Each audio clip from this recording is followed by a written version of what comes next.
সীতা কলির জীবকে তাড়াইতে এই জগৎ করলেন হিত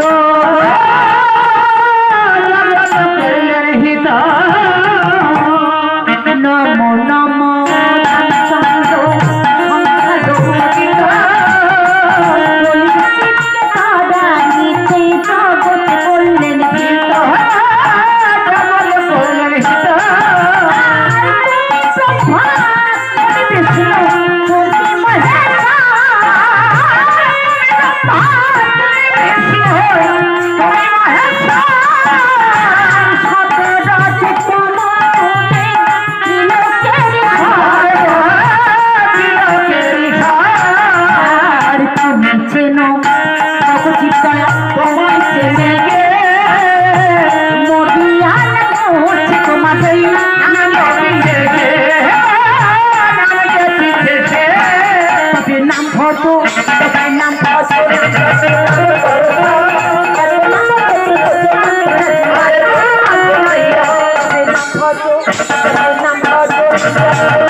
শ্রীরামচন্দ্র সীতা লক্ষণ সহ বনবাস গ্রহণ করেছে।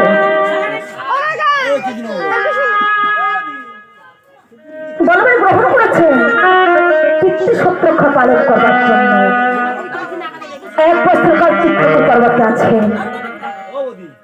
বছর গ্রহণ হলে প্রাতকালে প্রভু রামচন্দ্র তলের ভাই লক্ষণকে ডেকে ডেকে বলছেন, প্রাতকালে গা তুলিলে কমল লোচন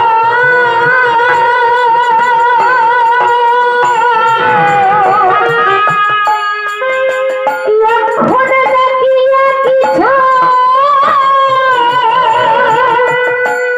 বলে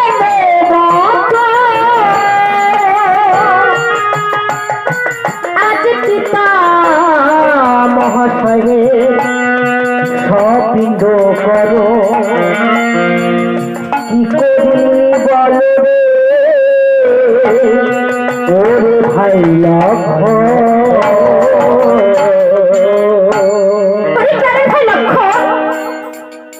পিতার হয়েছে বস্ত্র করে পিতার সপিণ্ডকরণ করতে হবে।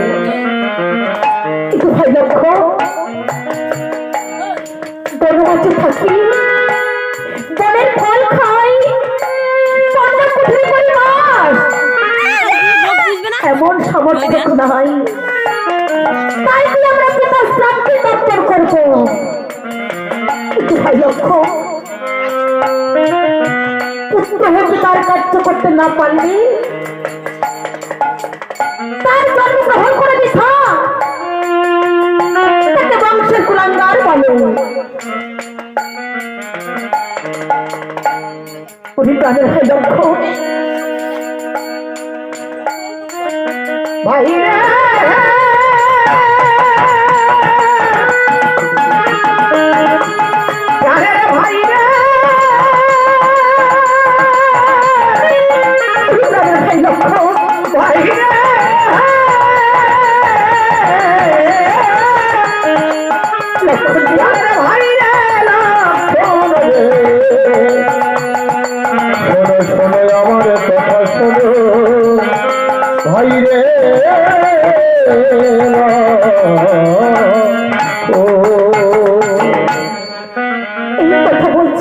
রামচন্দ্রের নাম থেকে বাড়ি ঘটছে লক্ষ্য দাদার চোখের জল দর্শন করে বললি, আমি যে তোমার চোখের জল সইতে পারি না। তোমার চোখে জল দেখলে তোমার পাড়ার ভাই লক্ষ্যের লক্ষ্য মাছ হতে কেঁপে ওঠে।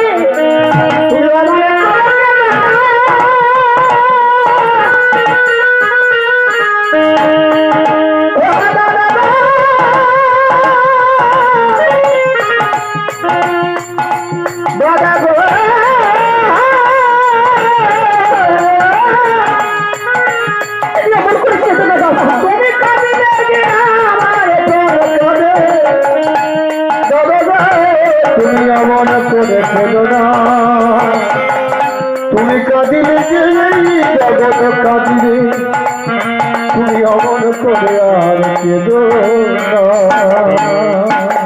দাদা সবই অদৃষ্টে লিখো। জীবন যখন যেখানে যে অবস্থায় থাকে সেই অবস্থায় তাদেরকে সুখময় স্থান বলে মনে করতে হয়।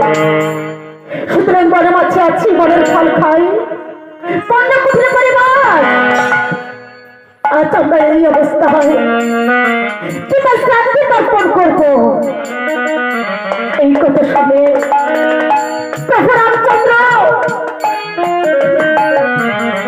প্রভু রামচন্দ্র শিরে করাঘাত করে আর কেঁদে কেঁদে বলছে,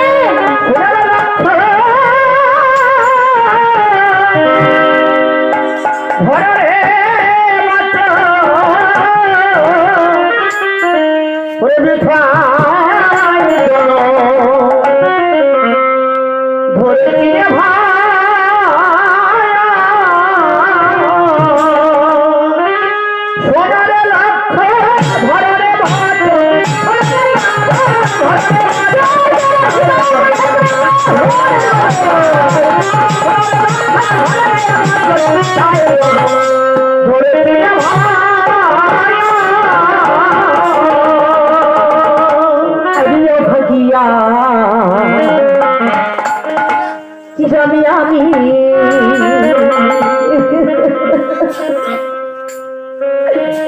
বিধা চন্মে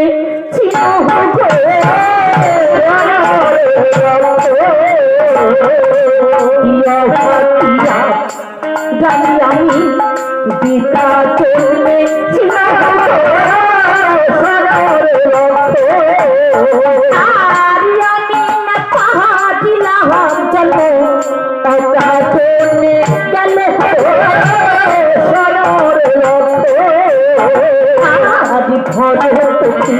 सीताते कटो तेरी लगी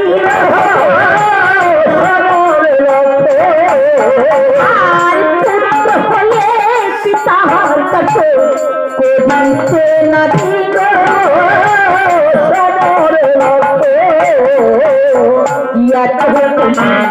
কাতে দামি আমার বলে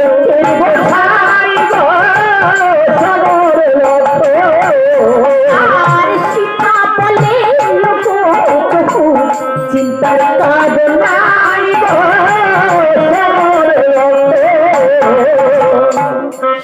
বলছি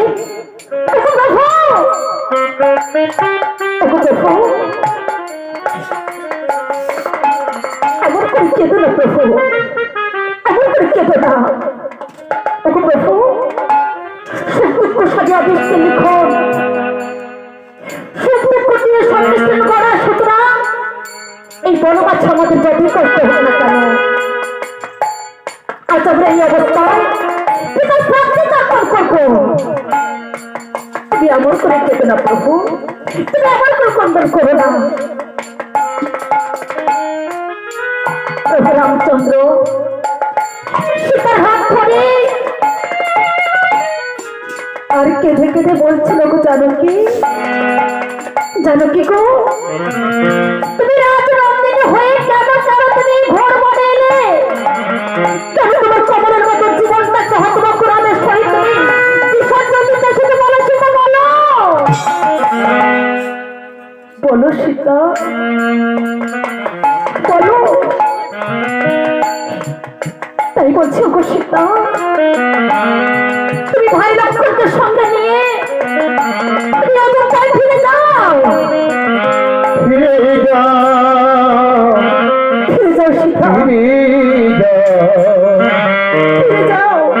তুমি অযোধ্যায় ফিরে যাও, ফিরে যাও, ফিরে যাও, অযোধ্যায় ফিরে যাও, ফিরে যাও, যাও, যাও, ফিরে যাও, ফিরে যাও, যাও, যাও, ফিরে যাও, তুমি অযোধ্যায় ফিরে যাও, তোমার চরণ ধরিয়া মিনতি করিয়া, চরণ ধরিয়া মিনতি করিয়া ফিরে যাও, ফিরে যাও, অযোধ্যায় ফিরে যাও, ফিরে যাও, ফিরে যাও, অযোধ্যায় ফিরে যাও।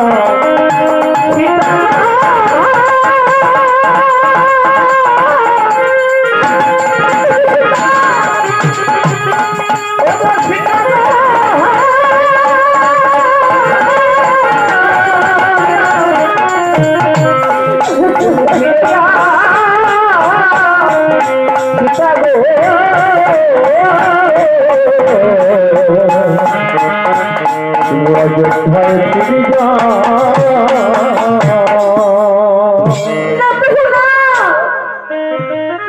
আমাকে তোমার ওই চরণ সেবা থেকে বঞ্চিত করো না প্রভু, আমাকে তোমার ওই চরণ সেবা থেকে বঞ্চিত করো না প্রভু।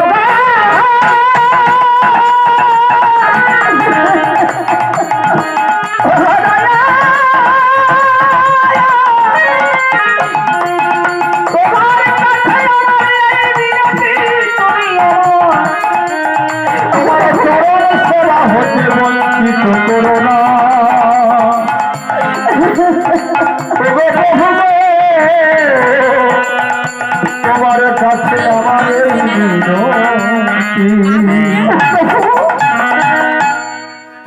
আমি কিছুতেই অলক্ষণের সহিত অযোধ্যায় ফিরে যাব না, কিছুতেই অযোধ্যায় ফিরে যেতে পারবো না প্রভু, কিছুতেই না। তোমার কি সেদিনের কথা মনে নাই, যেদিন তুমি বৈকুণ্ঠে বসে বলেছিলে লক্ষ্মী তুমি সীতারূপে যাবে অযোধ্যা,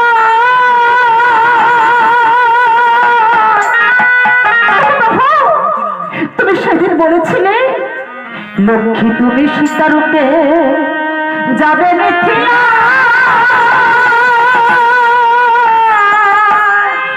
রামের রূপে চারি রূপে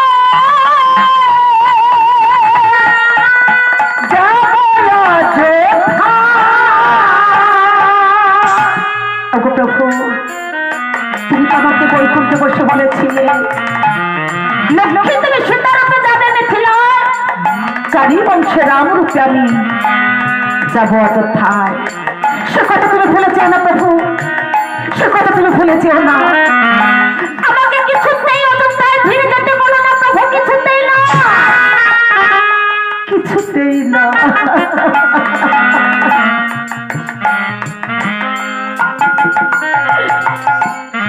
যখন এমনি ভাবে মা সীতা ক্রন্দন করছে, আমায় ভুলিতে বলো না সেই অযোধ্যার কথা প্রভু গো, ভুলিতে বলো না অযোধ্যার কথা প্রভু গো, ভুলিতে বলো না প্রভু গো, তোমার চরণ ধরে মিনতি করি প্রভু গো, ভুলিতে বলো প্রভু গো, ভুলিতে ভুলিতে বলো